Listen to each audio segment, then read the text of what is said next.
सर्वमंगल मांगल्ये शिवे सर्वार्थ साधिके शरण्ये के गौरी नारायणी नमस्तुते। ऋषि बोले, हे राजन, रक्तबीज के मर जाने पर शुंभ निशुंभ दैत्यों का क्रोध बढ़ गया। फिर दैत्यों के प्रधान सेना को लेकर निशुंभ युद्ध में दौड़ाया। उसके आगे पीछे दाएं बाएं बड़े बड़े दैत्य थे। वे क्रोध के मारे होठ काट रहे थे। शुंभ अपनी सेना के साथ मातृगढ़ों से लड़कर चंडिका जी को मार डालने की इच्छा से आ गया। दोनों दैत्य बादलों की तरह बाणों की वर्षा करने लगे। अपने बाणों के समूहों से चंडिका जी ने उनके बाण काट दिए। फिर शस्त्र समूह से उन दैत्यों के अंग पर प्रहार किया।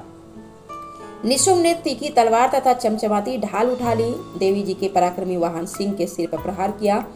अपने वाहन पे इस प्रकार का प्रहार होता हुआ देखकर देवी जी ने छूर प्रनामक वाण द्वारा निशुंभ की बड़ी तलवार तथा 8 चंदों वाली ढाल काट दी। तलवार तथा ढाल की कट जाने पे उस दैत्य ने शक्ति चलाई। उसे सामने आता देखकर चक्र द्वारा उसके 2 टुकड़े कर डाले। तब तो अत्यंत कुपित होकर निशुंभ दानव ने शूल उठा लिया और उसे फेंक दिया। देवी जी ने मुक्के के प्रहार से उसे भी चूर चूर कर दिया। गदा उठाकर फिर चंडिका जी को ओर फेंका। देवी जी ने उसको भी त्रिशूल द्वारा काट दिया और वह भस्म हो गया।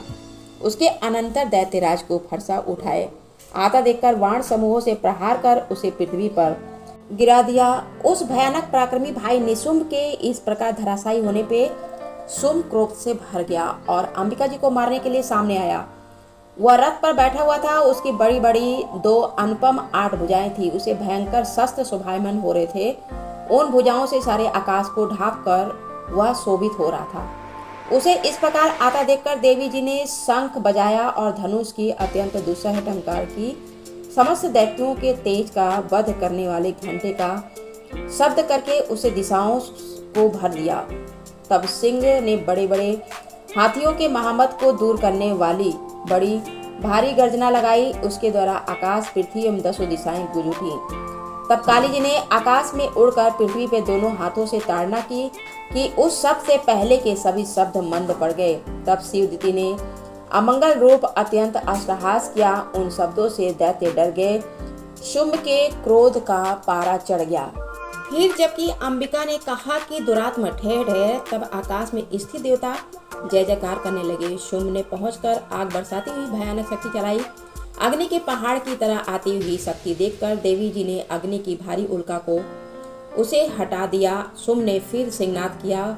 उसे त्रिलोक गूंज उठा। हे राजन, उस सिंहनाद का इतना घोर शब्द था जैसे कि वज्रपात हो। उसने बाकी शब्दों को भी परास्त कर दिया था।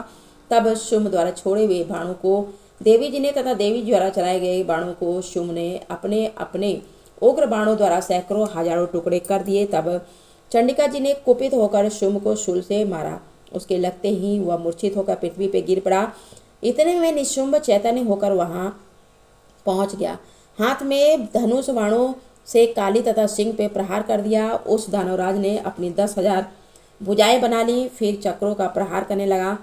तब घोर संकटों का नाश करने वाली भगवती दुर्गा ने अपने बाणों से वे चक्र तथा सभी बाणों को काट गिराया। तब निशुंभ दैत्य सेना से आवृत होकर चंडिका जी के वध के लिए हाथ में गदा लेकर बड़े वेग से फेंका और वेग से आते हुए देखकर उसकी गदा की तीखी तलवार के द्वारा चंडिका जी ने उसे काट दिया। फिर दैत्य ने शूल उठा लिया। शूल हाथ में लिए और उस देवी पीड़क निशुंभ को आता देखकर चंडिका ने अपना शूल वेग से चलाया और उसकी छाती बीन दी। उसकी छाती के फटते ही उसकी छाती से एक और महाबली पुरुष निकला था। खड़ी रहे, खड़ी रहे, इस प्रकार कहने लगा। उस निकलते हुए पुरुष की बात सुनते ही देवी आवाज करके हंसी और तलवार से उसका सिर काट दिया। वह पृथ्वी पे गिर पड़ा। तब भयानक दाढ़ों वाला सिंह दाढ़ों से असुर के सिर चूर चूर करके खाने लगा। वैसे ही काल ने तथा शिवदूती ने बहुत से दैत्यों का भक्षण कर डाला। कुछ एक को घोर संग्राम के से भाग गए एवं कितने दैत्यों को काली तथा शिवदूती ने खा डाला और कई सिंह के ग्रास बन गए।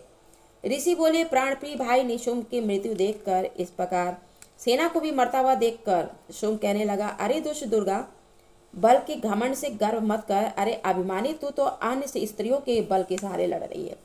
देवी बोली, अरे दुष्ट, मैं अकेली हूँ। संसार भर में मेरे समान दूसरे कौन है? ये सब तो मेरी विभूतियां हैं, मुझ में ही प्रवेश कर रही हैं। इतना कहते ही ब्रह्माणी आदि शक्तियां उस देवी जी के शरीर में समा गईं। अकेली अंबिका देवी रह गई। देवी बोली, मैं अपनी ऐश्वर्य शक्ति समेत अनेक विभूतियों के रूपों में यहाँ पहले से विद्यमान थी।